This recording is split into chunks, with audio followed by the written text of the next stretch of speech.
रहा था देश, उधर सऊदी अरब में घुस गए भारतीय वायुसेना के 8 लड़ाकू विमान। अमेरिका समेत दुनिया हैरान। सऊदी अरब में भारतीय विमानों को देखकर चीन और पाकिस्तान में मचा हाहाकार। भारत के साथ आया तुर्की, तोड़कर मानेगा भारत। भारतीय वायुसेना को मिला घातक हथियार। अब बातें हवाई नहीं, सीधे होगा एक्शन। मोदी का एयर स्ट्राइक वाला प्लान रेडी।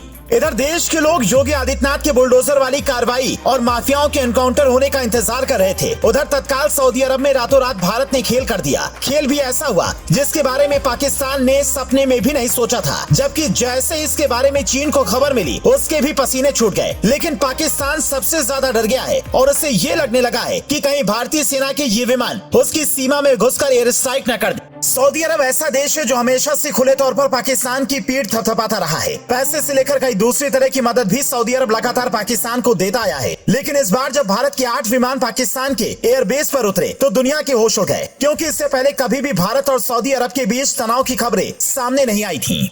इधर हर कोई देश में सो रहा था, उधर अचानक भारतीय वायुसेना के 8 लड़ाकू विमान रॉयल सऊदी अरब वायुसेना के एयरबेस पर पहुंचे हैं। इधर 8 विमानों में 5 लड़ाकू विमान शामिल थे। लेकिन जैसे ही पाकिस्तान ने ये देखा, वो आग बबूला हो गया और यही कहने लगा कि सऊदी अरब ने भी उसे धोखा दे दिया। लेकिन बता दें कि ये विमान किसी हमले के लिए सऊदी अरब नहीं पहुंचे थे, बल्कि ईंधन भरने के लिए उतरे थे। पर इसमें बड़ी बात यह है कि आज तक कभी ऐसा नहीं हुआ जब सऊदी अरब की किसी एयरबेस पर इस तरह से भारतीय वायुसेना के कोई विमान उतरे हों। इसलिए इसको भारत की बहुत बड़ी उपलब्धि माना जा रहा है, क्योंकि पाकिस्तान अक्सर सऊदी अरब के साथ दोस्ती निभाकर जीने मरने की कस्में खाया करता है। लेकिन अब जब भारत के लड़ाकू विमानों को सऊदी अरब ने अपनी एयरबेस पर उतारने की इजाजत दी, तो पाकिस्तान चुड़ गया और चीन के भी पसीने छूटने लगे। दरअसल भारत के लड़ाकू विमान ब्रिटेन में कोबरा वॉरियर्स 23 अभ्यास में भाग लेने के लिए जा रहे थे। लेकिन ये तो बस शुरुआत थी। पाकिस्तान को तब एक और बड़ा झटका लगा जब भारतीय नौसेना की पनडुब्बी ओमान पहुंच गई, क्योंकि जिस तरह से पाकिस्तान की करीबी देश उसे धोखा दे रहे हैं, अगर ऐसा ही चलता रहा तो पाकिस्तान भारत को आंख उठाकर देखने की भी हिम्मत नहीं जुटा पाएगा। तुर्की ने भी पाकिस्तान को अब अपने तेवर दिखा दिए हैं और बता दिया कि उसके लिए अगर कोई सगा है तो वो भारत है, न कि पाकिस्तान। ऐसा इसलिए क्योंकि भारत के जवानों ने मुश्किल वक्त में तुर्की में जाकर वहाँ के लोगों की मदद की है। लेकिन पाकिस्तान के दोस्तों को अपने साथ करने के साथ साथ मोदी सरकार भारतीय सेना को मजबूत करने में जुट गई है। लगातार ऐसे घातक हथियार तैयार किए जा रहे हैं जिनको देखकर पाकिस्तान की सिट्टी पिट्टी गुम हो जा रही है। अब भारतीय सेना जम्मू कश्मीर में देश के खिलाफ साजिश रचने वालों को मौत की नींद सुला देगी। अक्सर वहाँ पर ऐसी घटनाएं देखने को मिलती हैं कि ग्रेनेड और दूसरे हमलों में सेना को कोई जवान शहीद हो गया, पर अब ऐसा नहीं देखने को मिलेगा, क्योंकि सीआरपीएफ के ये 2 नए वाहन अब सुरक्षा बल की ढाल बनेंगे।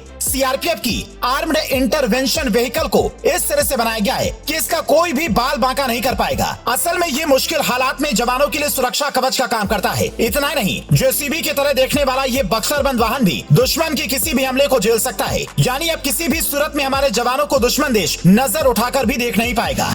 मोदी सरकार लगातार सेना को मजबूती देने में जुट गई है, लेकिन उसका पूरा ध्यान दुश्मन देशों के दोस्तों को अपने साथ मिलाने का है। इससे होगा ये कि जब कभी भी भारत एक्शन के मूड में आएगा, तब दुश्मन देशों के साथ खड़े रहने उसके दोस्त भारत के साथ होंगे और पलक झपकते ही भारत कुछ भी करने की ताकत रख पाएगा। दोस्तों, आपका क्या मानना है? भारत को लगे हाथ पीओके छीन लेना चाहिए? कमेंट करके अपनी राय